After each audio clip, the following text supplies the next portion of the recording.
सुप्रभात बच्चों। आज वर्ग षष्ठ को संस्कृत के 8वें अध्याय को पढ़ाने जा रहा हूं। आज का विषय है संस्कृत में स्त्री प्रत्यांत शब्द। जिस तरह से हिंदी में पुल्लिंग से स्त्रीलिंग बनाते हैं, उसी प्रकार संस्कृत में भी उसे स्त्री प्रत्यांत शब्द कहा जाता है। स्त्री प्रत्यय भी बोलते हैं।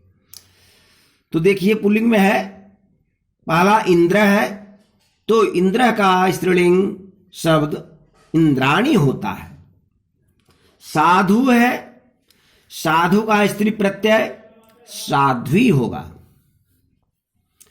आचार्य है, तो आचार्य का स्त्री प्रत्यय आचार्याणी होगा। गुरु है, गुरु का गुरुवी होता है। गुणी है, गुणी का गुणिनी। भव का स्त्रीलिंग या स्त्री प्रत्यय भवानी होता है। राजा, जिसे निरपह भी कहते हैं, उसका राजा का स्त्री प्रत्यय राज्ञी होगा।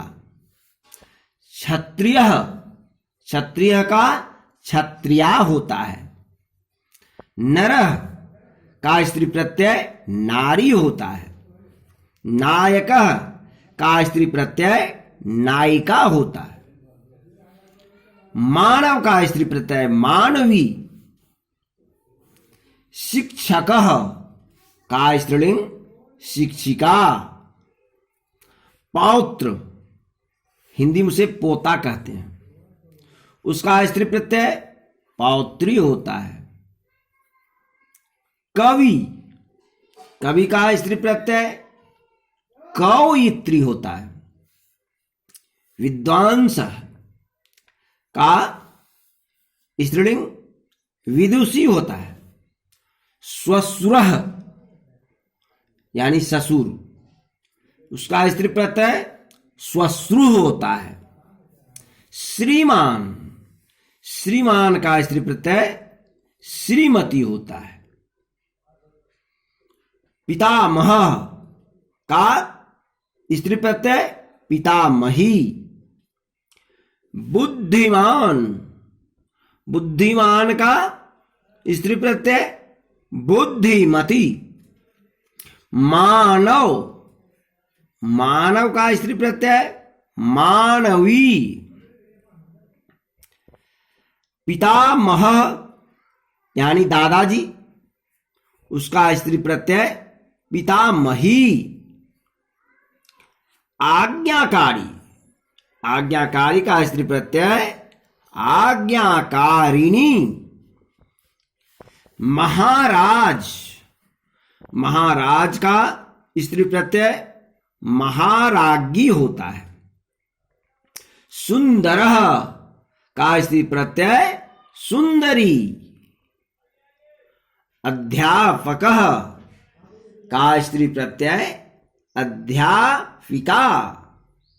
वत्स, वत्स का स्त्री प्रत्यय वत्सा होता है। वक्ता, वक्ता का स्त्री प्रत्यय वक्त्री। मातुलः, हिंदी में से मामा जी कहते हैं, मामा जी का स्त्री प्रत्यय इसमें मातुलानी या मातुली भी होता है। युवन, युवन का स्त्री प्रत्यय युवती। मंत्री, मंत्री का स्त्री प्रत्यय मंत्रिणी। ब्रह्म, ब्रह्म का स्त्री प्रत्यय ब्रह्माणी होता। सुशीलः, सुशीलः का स्त्री प्रत्यय सुशीला। मातामह, मातामह का स्त्री प्रत्यय मातामही।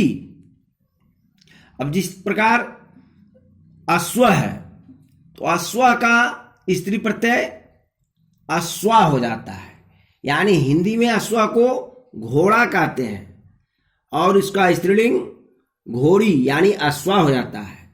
जैसे मृग है हिरन, तो हिरन का स्त्री प्रत्यय हो जाएगा हिंदी में हिरणी और संस्कृत में उसे मृगी कहते हैं। उसी प्रकार पिता का होता है जनकः, तो उसका माता हिंदी में होता है और संस्कृत में जननी हो जाता है। इस प्रकार आप लोग पुल्लिंग से स्त्रीलिंग, जिसे संस्कृत में कहते हैं स्त्री प्रत्यांत, स्मरण रखें। इससे संस्कृत में अनुवाद करने में, संस्कृत को पढ़ने में आसानी होगी। जब आप इसे स्मरण करेंगे तो संस्कृत में बहुत आगे बढ़ सकते हैं। इसमें बहुत अच्छे अंक उठते हैं, इसलिए यह विषय बहुत अनिवार्य है।